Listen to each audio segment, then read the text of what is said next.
Nexa, formerly known as Answer One, is a leading virtual receptionist and answering service provider for law firms. Learn more by giving them a call at 800-267-9371 or online at nexa.com. Welcome to the ABA Journal Legal Rebels podcast, where we talk to men and women who are remaking the legal profession, changing the way the law is practiced, and setting standards that will guide us into the future.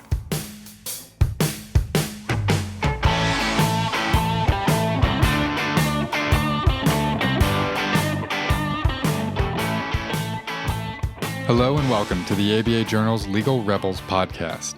I'm Jason Tashea, legal affairs writer at the Journal. This week we're trying something new with the podcast, and we've brought on two guests to help us understand the state of legal research technology and what's happening. It comes at a time where there are more options than ever on the market, and companies are trying to show how they're different and what they're able to do for attorneys and their clients. Joining us today, we have Bob Ambrogi, lawyer and legal tech blogger. He's as well as a speaker and a general legal tech evangelist, as well as Andrew Arruda, CEO and co-founder of Ross Intelligence, a legal research company. We're recording at a time where we just launched our Legal Rebels issue for 2019.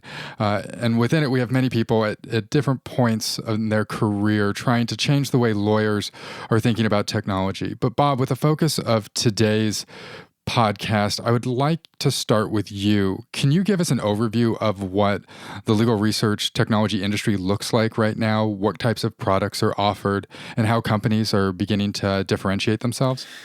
Jason, yeah, thanks for having me. And it's really interesting to me because if I don't know, 5 years ago, or you had said to me, what's the one area of technology that's going to see a significant degree of innovation over the next few years, I think legal research probably would have been the last one I would have identified, because I felt like, Westlaw and LexisNexis kind of had it wrapped up. We had keyword searching, we had natural language searching, and it all seemed to be working pretty well. And yet there's been some really interesting, in some ways almost disruptive developments coming in this area over the last few years that are changing the game. And I think what's interesting about it in particular is that it's tending to be some of these smaller call them startups, if you will, although a couple of them are starting to be more established at this point. But the startups are reimagining, rethinking the way we do research and driving changes, not just with their own products, but getting the big guys to follow. I mean, both Westlaw and Lexis have changed their development, their product strategy, somewhat in response to what's come out of some of these smaller startups. So, I mean, I can just a couple of quick examples, and we can talk more about it. But I mean, we've got Andrew on the line here, so I'm sure we'll be talking about Ross, which is introduced the idea of AI-driven legal research, which is becoming something we talk about commonly now.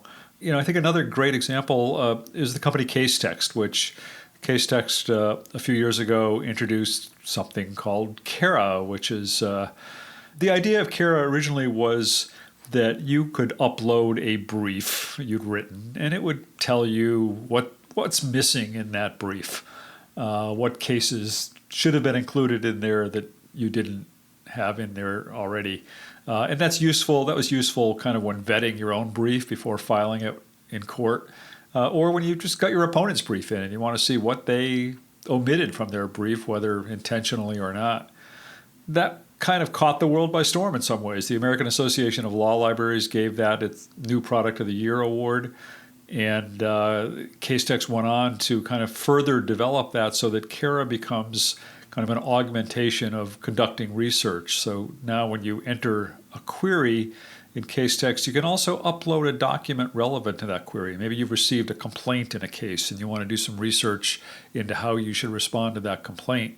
If you upload that complaint and also do your query, you're going to get much more sort of nuanced and refined search results than if you were to just do a query alone. So So that's an example, and that's a notable example because now, just this year, Westlaw came out with its own version of that. Bloomberg came out with its own version of that, or at least announced it will be coming out with its own version of that. And so the larger players are responding to what's happening with these kind of startup techs. So I'll stop there, and we can talk more about that if you want to. But. No, I think that's a great place to start. And Andrew, something that Bob just said is, 5 years ago, he wouldn't have thought legal research was this place that would see all the movement that we're seeing today. And about 5 years ago was when Ross got started. So what did you guys see at the time that said to you that you wanted to take on what was largely a duopoly between LexisNexis and Westlaw? I think a couple of things. I think some of which Bob touched on in kind of breaking down what we're seeing in the field. But I think for us, chiefly, we saw that the pain of doing legal research was very real. I myself was doing legal research at my firm as an attorney, went through, obviously, I had those experiences in law school, and I felt that, and I think, Bob categorized it as, there were tools available that worked kind of just fine. And I think the way that we saw things and through conversations was that there was a lot more that could be done, and the process could be a lot more simplified and streamlined. But that really wouldn't have happened if it wasn't also what we saw with the emergence of a new way of doing things technology-wise. And so what we saw was the emergence of a new field of computing called deep learning, which was a form of artificial intelligence.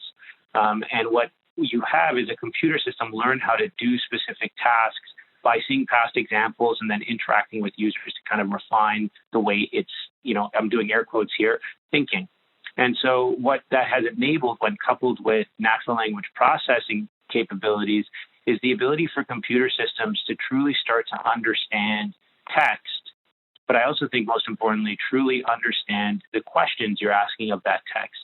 And so, whereas in the past I would use one of the legacy provider systems and I could certainly input what on the surface would be a natural language query, what ended up happening was those systems still break that down into keywords. And the words that are used, you lost a lot of kind of the meaning, and computer systems were losing a lot of the meaning that and intention that a user may have. And so these new systems, what you can do is you ask those questions and they make sense of the words. They understand the words and the relationships of words on each other to truly decipher your meaning. And so we saw the ability with Ross to flip kind of the legal research process on its head. Instead of starting quite wide, getting back thousands of results, and then trying to find that needle in a haystack, we envisioned legal research kind of being flipped. What if we went, instead of from the general to the specific, we go from the specific to the general? And so that means being able to really cut through, allow users to ask their questions, but not just their research questions from, in a traditional sense of the word. We also do really neat things around allowing users to input into our system the facts of their case and really talk about, why they're doing their legal research from a procedural posture standpoint as well, and the results. And what we've done is kind of really flip that on its head. So folks are getting, to that aha moment of legal research quicker than ever before. And Bob actually kind of by our office not too long ago and saw some of the ways we're doing that. But, 5 years has passed, and I feel like so much progress has been made. And I'm really proud of not just what we've been up to, but what other folks in the space, Fast Case, you see Case Techs and others entering the space. It's a really exciting time in legal research. And so within that evolution that's happened most recently for you as a company, and Bob wrote pretty enthusiastically about this after a trip to your offices in Toronto in July, is that you've done a lot of work to open up the platform more to consumers. And I'm curious to a couple of things. Why did you decide to take this step at this time? And what does it mean for you to be opening the platform up? So I think one thing, if I could take listeners on kind of a little bit of trip down memory lane, when we first started as a company 5 years ago, when I would, and others at the company would talk about artificial intelligence, it almost came across as, maybe a plot from a sci-fi novel. And so folks kind of didn't really grasp what it was. It wasn't as kind of high profile as what we see it is. And then now you see companies like Google and Amazon and Microsoft and Facebook and, IBM and others really taking this AI first approach. which kind of has now led to folks kind of generally accepting that these new forms of technology are shaping and changing software. So at the beginning stages, that certainly wasn't the case. And what that meant was we really wanted to, at the first step, really turn towards education. And so we wanted to thoughtfully get out there, and that's where I spent the bulk of my kind of speaking time at conferences, was really on describing what, artificial intelligence is. Certainly been around for many decades, but more specifically, what can you do with these new forms? And so once we continued to educate the market, that was a really great way to see folks start to have, some really great input into product development. I think at the same time, what we saw was, very early on, we attracted as a company some really awesome but very large law firms. And when we went as a small startup to serving more enterprise clients, that just meant that demand on the product was quite high. And so being able to kind of open up the system and kind of have it involved in every practice area just wasn't where we started. What we did was we took a classic new age software approach to building out something that solves a problem. We focused on a part of that problem and tried to do that really well. And so when we started, we were just in bankruptcy law. Then we went into intellectual property law. Then we went into labor and employment law. And then just a few months back, when we opened up the system across every area of practice, we thought it would be the perfect time to also just open up the platform completely so that anyone could come in and try the product. And that's what we have today, which is, a really transparent, open way to assess the product. You can hop onto our website, sign up for a 14-day free trial, no credit card needed. You're right into the system. And we feel like that is a result of us as a team getting kind of more technologically advanced and building towards that. But also just as a market, I think there's a lot more greater acceptance of AI. And it just kind of all timed up to really create a great atmosphere for us to make that switch. I'm curious, within the discussion of openness, there's obviously, when talking about artificial intelligence or machine learning, a different type of openness when it comes to explainability and transparency of the algorithms, the special sauce behind the platform itself. I'm curious how you think about those things, or if you're getting requests from customers and law firms to see behind that aspect of the platform. That's an area that I'm really passionate about. And I think in areas outside of research in things like sentencing or, AIs that are helping sort through resumes, explainability, traceability are essential and key and need to be really nailed down before those systems are commercially available. I think in research, we've actually been kind of doing a lot around how can we open up and allow folks to see how Ross has kind of determined and kind of brought back the results that it has. And so some of our software releases in the coming weeks and months are going to be around that. But that being said, I think the most important thing that we've seen from an AI research perspective has been how effective is the tool at providing on-point answers to my question. And so when you see an older system, legacy system like a Lexis or a Westlaw, and I think they do wonderful things as well, but usually, and I think this is a key difference when you're talking about deep learning, those algorithms that those companies deploy have to be modified and switched around with humans at the center of those decisions. Whereas what's really interesting and makes deep learning so dynamic is that these systems can start to refine and learn on their own so that they can continuously kind of improve the way that they provide results.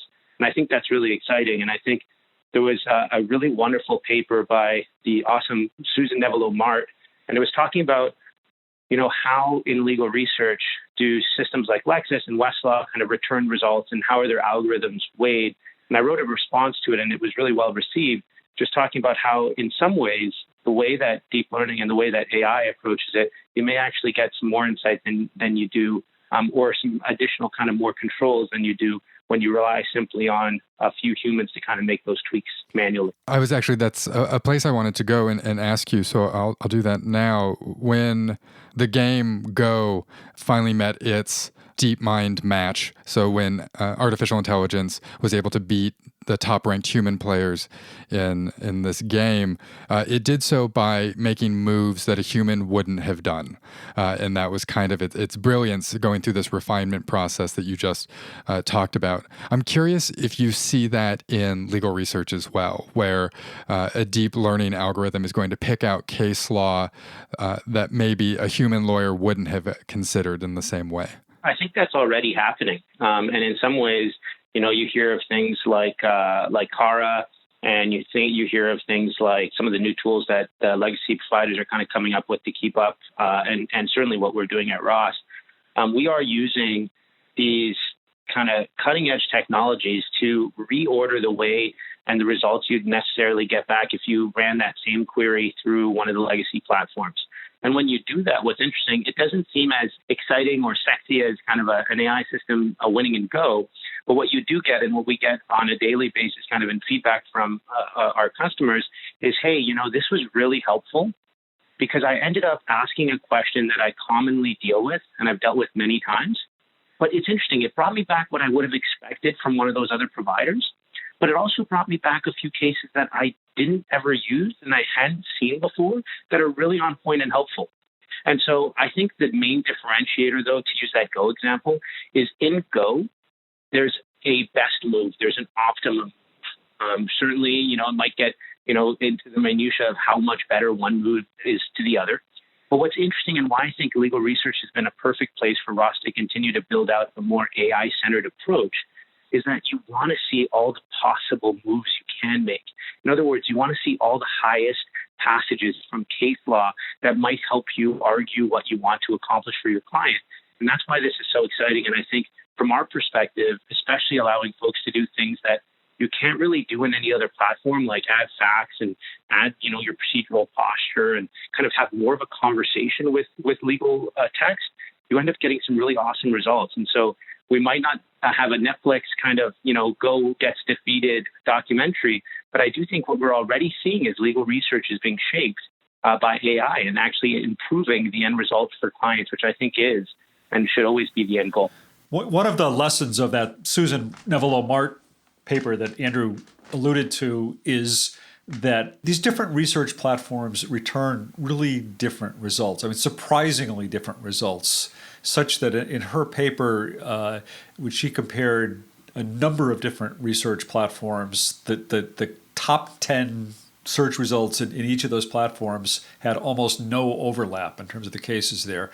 So, I mean, one of the lessons of that is that somebody who really wants to be doing a thorough research job probably shouldn't just be relying on one research platform. Andrew may disagree with me on that, but the lesson is that if you really want to be getting a broad spectrum of cases, then you should probably be doing your search on multiple platforms. But the flip side of that is that I think what we're starting to understand is that there are a lot of different use cases for legal research, and some of these platforms are adapting to that. I mean, it's sometimes when you're doing a research query, you don't really want to be writing a law review. You don't want the overview or the universe of everything that's relevant. You just want to know quickly what's the answer to my question. And, I think that's kind of one of the things that Ross is well suited for because it takes you right to that narrow result. I think Westlaw is trying to get more at that direction with Westlaw Edge, where it's kind of able to use AI and take advantage of its whole key numbering system and everything else to kind of deliver you a very quick result. And then when you want that broader universe, then again, there's different ways to go at it, including using something like Kara, which is going to help you refine your results into more specific to the facts you're using and the circumstances. Am I researching a summary judgment motion? Am I writing an appellate brief? That affects what kind of research results you're going to want to get. We'll return to our conversation in a moment after a message from our sponsors. If you're missing calls, appointments, and potential clients, it's time to work with Nexa Professional. More than just an answering service, Nexa's virtual receptionists are available 24/7 to schedule appointments, qualify leads, respond to emails, integrate with your firm's software, and much more. Nexa ensures your clients have the experience they deserve. Give them a call at 800-267-9371 or visit them at nexa.com/podcast for a special offer. And we're back with Bob Ambrogi and Andrew Arruda talking about the cutting-edge legal research technologies that are out there. After Bob just had his comments, Andrew, you wanted to add something? Yeah, I was going to actually just throw my hat in and agree with Bob. I think one of the best parts of what you've seen through academic literature over the last few years is this acceptance that, hey, every system does things in a different way, and that means you're going to get different results back.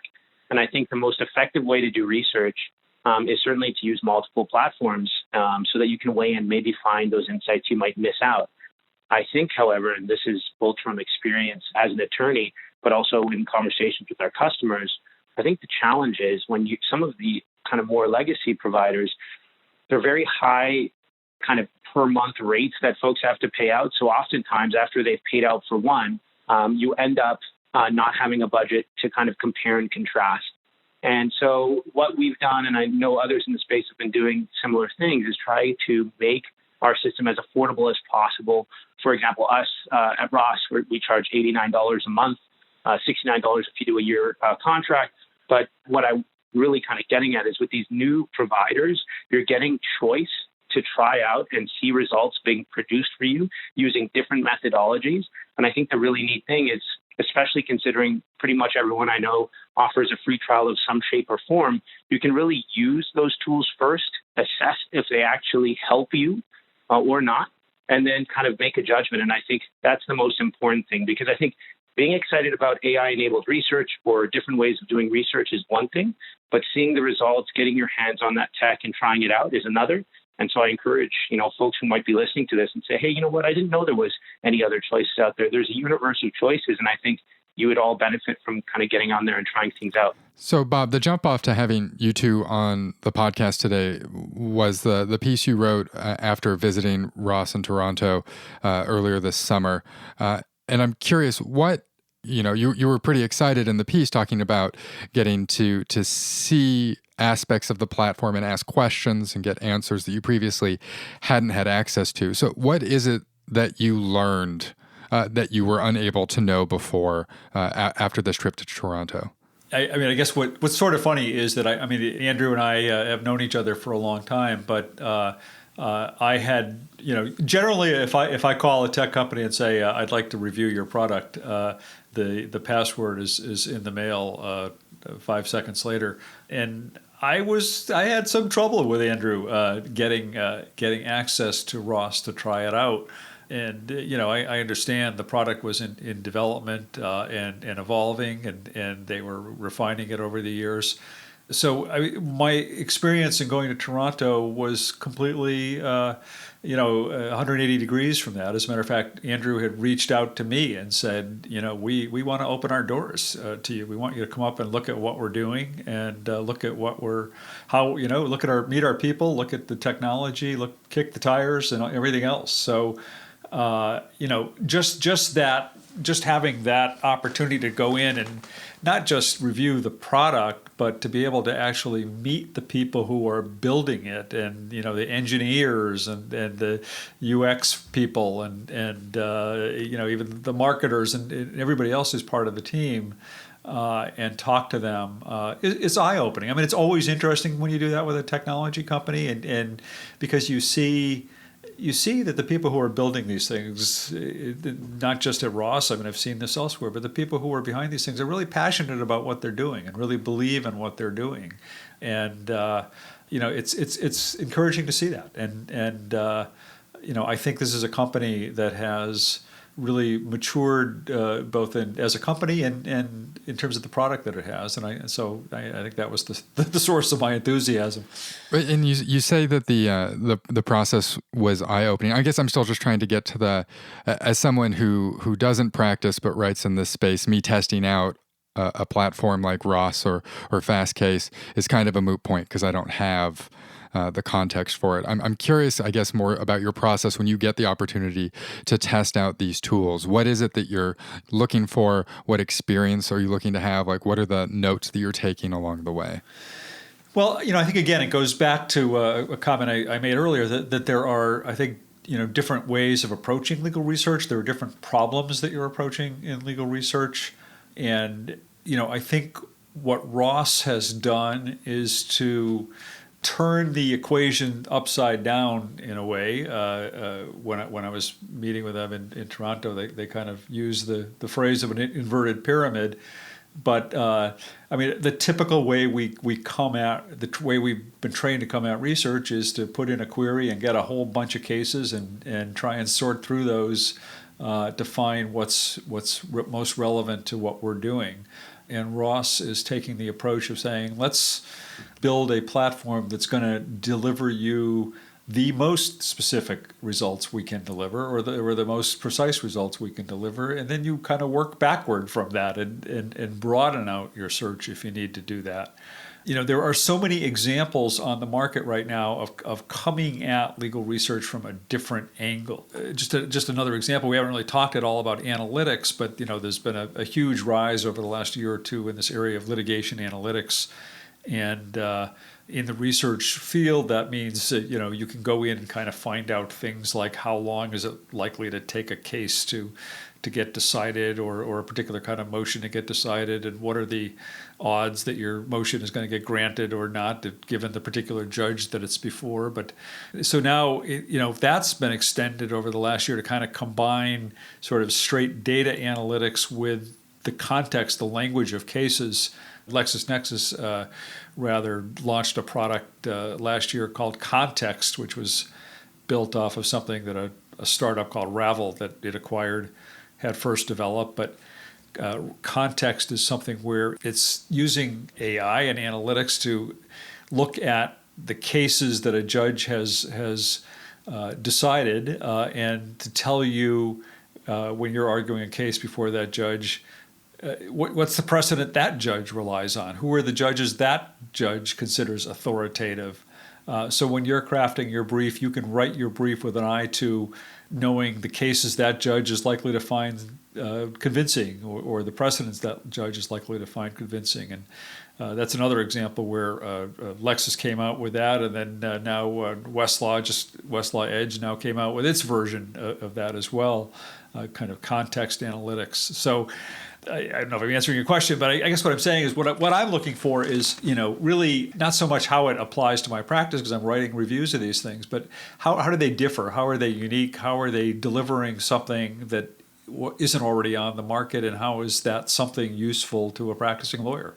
And you get a little bit at this, Bob, but as we begin to wrap up, the question I wanted to leave you both with, and Andrew, we can start with you, is where do you see the next frontier for legal research? Where, as you talked about earlier in the podcast, deep learning is one of those things that only gets better over time as more data is fed through it. What is this going to mean in the next, both short-term and long-term for legal research?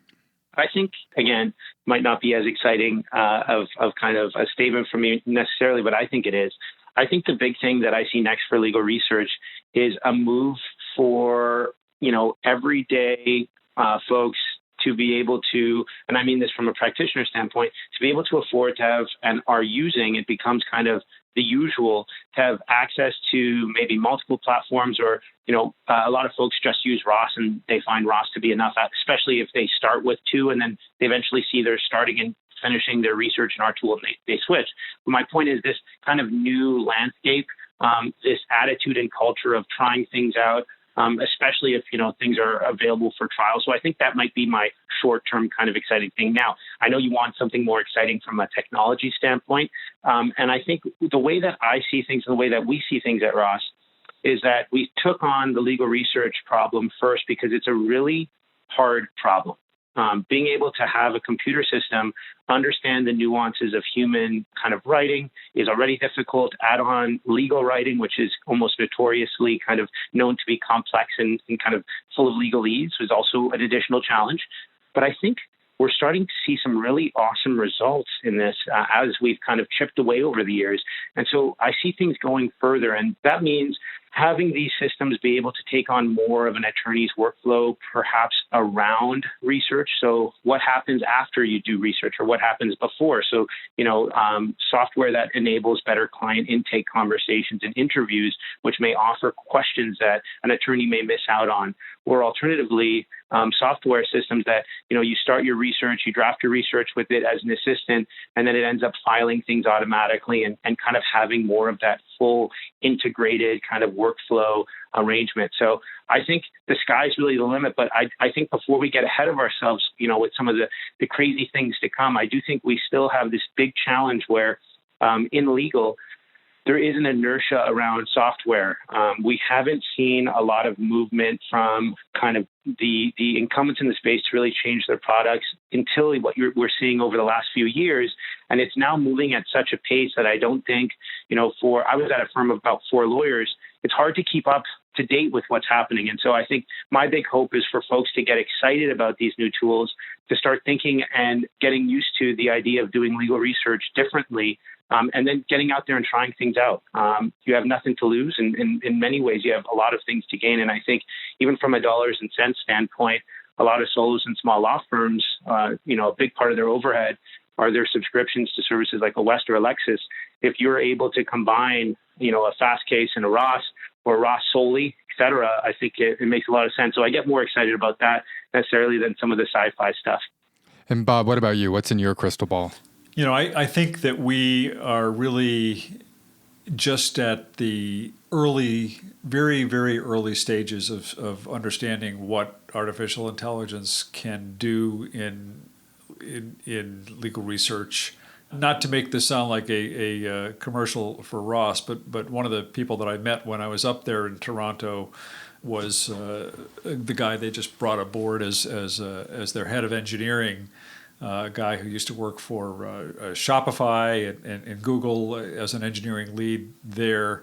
It's interesting talking to him because he said, he looked at what's going on in legal and he realized this is the technology here is just in its infancy, and there is so much potential for developing research technology and other kinds of technology in legal beyond what we've ever thought of. I mean, one of the problems of being an incumbent in this industry is you tend to think about that legal research is done in a certain way. I mean, that's kind of what West and Lexis did. We were used to that, and it seemed like that was the right way to do it until somebody comes along and disrupts that. And I think there's a lot of opportunity for disruption. I don't have the answer for what that is, but I do think, just building on what Andrew said, that there's going to be, we're going to see technology evolving that's not just going to deliver us cases, but that's going to help us contextualize and understand what those cases mean to the very specific facts and circumstances that we're in the middle of researching. We're already seeing that start to happen, and that's really the next stage.